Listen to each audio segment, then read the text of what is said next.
छात्रों, हम आपके लिए कक्षा 10 विज्ञान से एक क्लास लेकर आए हैं और ये तीसरी क्लास है। विज्ञान की बहुविकल्पीय प्रश्न। किसकी है? बहुविकल्पीय प्रश्न है। देखो, पहला प्रश्न है Zn plus H2SO4। Zn plus H2 is equal to ZnSO4 plus H2। इसमें विकल्प दे रखे हैं संयोजन अभिक्रिया, उभय अपघटन, विस्थापन अभिक्रिया, द्विविस्थापन अभिक्रिया। तो क्या होगा इसमें? कौन सी अभिक्रिया हो रही है? देखो, Zn के साथ क्या विस्थापित हो गया? SO4 H2SO से, तो ये हो गई विस्थापन अभिक्रिया। विकल्प सी हमारा बिल्कुल सही आंसर हो गया इसका। अगला प्रश्न है अगला कि कार्बन को वायु में जलाने पर कार्बन डाइऑक्साइड गैस का बनना उदाहरण है। किसका उदाहरण है? संयोजन अभिक्रिया का, विस्थापन अभिक्रिया का, द्विविस्थापन अभिक्रिया का या वियोजन अभिक्रिया का। कार्बन को वायु में जलाने पर कार्बन डाइऑक्साइड गैस का बनना है एक उदाहरण विस्थापन अभिक्रिया का।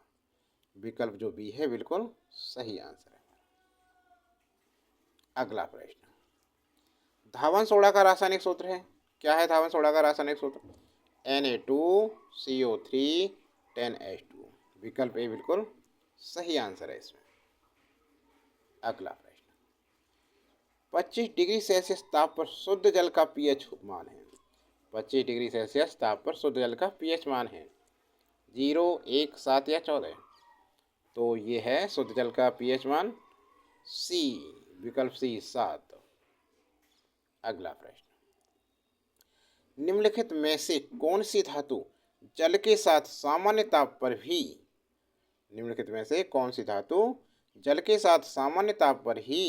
अभिक्रिया कर लेती है? Copper, iron, magnesium, sodium. तो यह है सोडियम। विकल्प डी सही आंसर है।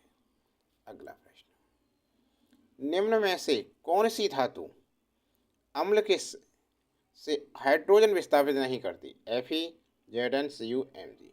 तो यह है Cu, कॉपर। अगला प्रश्न नंबर 7 देखिए, निम्न में से कौन सी धातु अम्ल से हाइड्रोजन विस्थापित करती है? Zn, Cu, Ag या Hg। तो ये करती है धातु अम्ल से हाइड्रोजन विस्थापित Zn। विकल्प ए सही आंसर है। अगला प्रश्न, एसिटिक अम्ल का IUPAC नाम क्या है? एसिटिक अम्ल, एथेनोइक अम्ल, प्रोपेनोइक अम्ल, मेथेनोइक अम्ल। तो एसिटिक अम्ल का IUPAC नाम है, क्या है? एथेनोइक अम्ल। विकल्प बी बिल्कुल सही आंसर है इसका। अगला प्रश्न, एथिल अल्कोहल का IUPAC नाम क्या है? एथेनॉल, मेथेनॉल, एसिटिक अम्ल या एथेनोइक अम्ल। तो यह है एथेनॉल। विकल्प ए बिल्कुल सही आंसर है। अगला प्रश्न, निम्नलिखित में किस यौगिक में कीटोनी समूह उपस्थित है? तो कौन सा कीटोनी समूह उपस्थित है? तो ये है CH3 एकल bond C, double bond O और CH3। विकल्प डी उत्तर है बिल्कुल सही।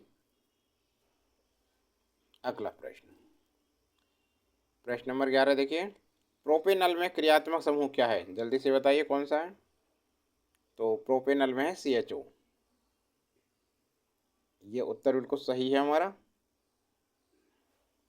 प्रश्न नंबर 12 देखिए, प्रोपेनॉल है, इसमें प्रोपेनॉल क्या है? ABCD में से तो प्रोपेनॉल है ये C3H7OH। उत्तर है हमारा।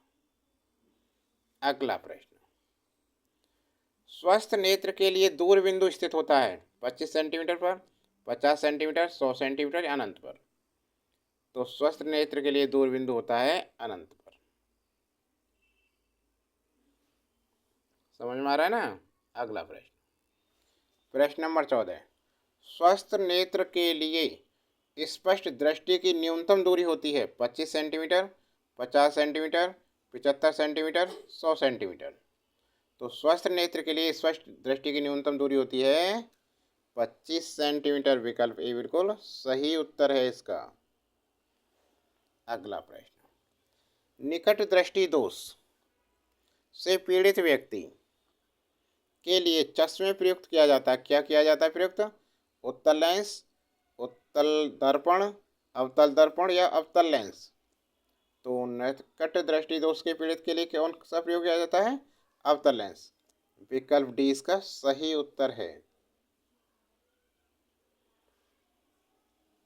अगला प्रश्न, अब देखिए 16वां प्रश्न क्या है। कांच का अपवर्तनांक अधिकतम होता है लाल रंग के लिए, बैंगनी रंग के लिए, हरे रंग के लिए, पीले रंग के लिए। तो कांच का अपवर्तनांक होता है अधिकतम बैंगनी रंग के लिए और न्यूनतम लाल रंग के लिए। उत्तर हो गया बी। एक इलेक्ट्रॉन पर आवेश होता है, कौन सा आवेश होता है? तो इलेक्ट्रॉन पर आवेश होता है -1.6 गुणा 10⁻⁻⁻19 कूलम। विकल्प बी बिल्कुल सही उत्तर है इसका। ठीक है जी।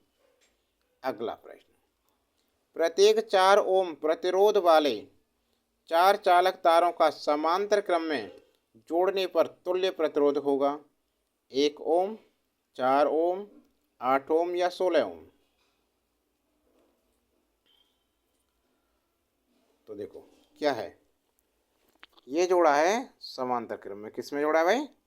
समांतर क्रम में। तो कैसे करेंगे समांतर क्रम के को? कैसे करते हैं देखो, ये है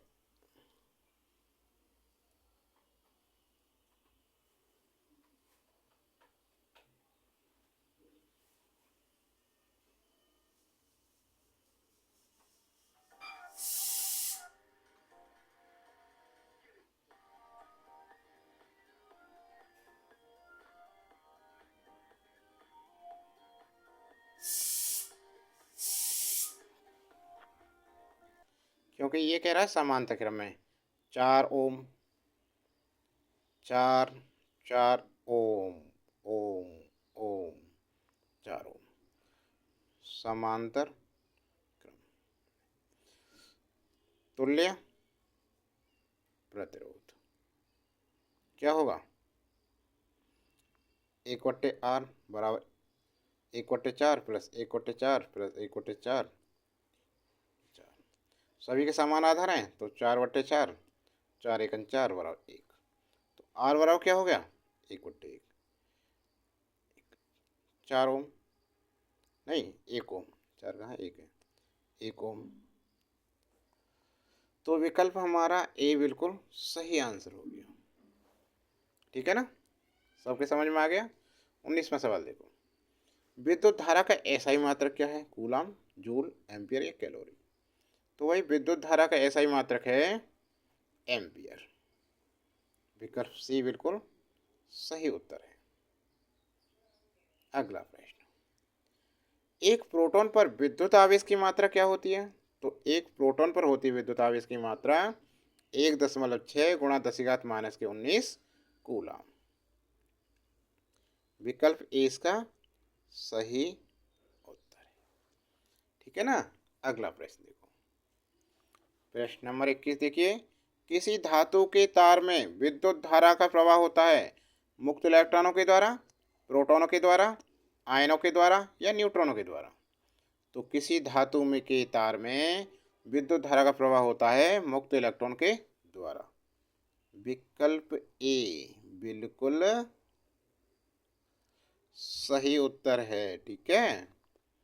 अगला प्रश्न, 1 किलोवाट घंटा में जूल की संख्या होती है, ये होती है 36 गुणा 10⁵5 जूल। विकल्प ए बिल्कुल सही उत्तर है। ठीक है। अगला प्रश्न, विद्युत ऊर्जा की इकाई होती है वाट, किलोवाट, किलोवाट प्रति घंटा, किलोवाट घंटा। तो विद्युत ऊर्जा की इकाई होती है किलोवाट घंटा। उत्तर। अगला प्रश्न, चुंबकीय क्षेत्र की तीव्रता का मात्रक, ये होता है चुंबकीय क्षेत्र की तीव्रता का मात्रक टेस्ला। विकल्प बी बिल्कुल सही उत्तर है। ठीक है। 27, एक गतिमान आवेशित कण उत्पन्न करता है केवल चुंबकीय क्षेत्र, केवल विद्युत क्षेत्र, चुंबकीय व विद्युत क्षेत्र दोनों, इनमें से कोई नहीं। तो एक गतिमान आवेशित कण उत्पन्न करता है, क्या उत्पन्न करता है? चुंबकीय व विद्युत क्षेत्र दोनों। विकल्प सी बिल्कुल सही उत्तर है इसका।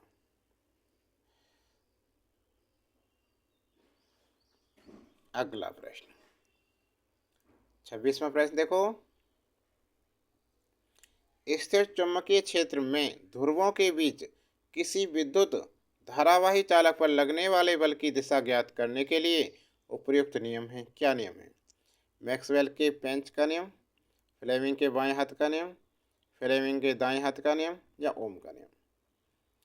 तो इसमें से आ गया स्थिर चुंबकीय क्षेत्र में ध्रुवों के बीच किसी विद्युत धारावाही चालक पर लगने वाले बल की दिशा ज्ञात करने के लिए प्रयुक्त नियम है मैक्सवेल के पेंच का नियम। विकल्प ए उत्तर बिल्कुल सही है इसका आंसर। ठीक है ना। अगला प्रश्न देखो। प्रश्न नंबर 27 क्या है? मानव में लिंग गुणसूत्रों की संख्या होती है 23, 2, 21 या 20। तो मानव में लिंग गुणसूत्रों की संख्या कितनी होती है? 2। विकल्प बी बिल्कुल सही उत्तर है इसका। अगला प्रश्न, निम्नलिखित पौधों में से किसका पुष्प एकलिंगी होता है? गुड़हल, सरसों, मटर या पपीता का? तो एकलिंगी पुष्प होता है पपीता का। विकल्प डी बिल्कुल सही उत्तर है इसका। अगला प्रश्न, जाइगोट में गुणसूत्रों की संख्या क्या होती है? तो जाइगोट में गुणसूत्रों की संख्या होती है 2x। विकल्प सी सही उत्तर है। अगला प्रश्न, पराग नलिका में नर युग्मक की संख्या होती है 1, 2, 3 या 8। तो पराग नलिका में नर युग्मक की संख्या होती है 2। विकल्प बी बिल्कुल सही उत्तर है। ठीक है, हो गया। तो छात्रों, ये क्लास कैसी लगी आपको? क्लास अच्छी लगी हो तो लाइक कीजिए और ज़्यादा से ज़्यादा शेयर कीजिए।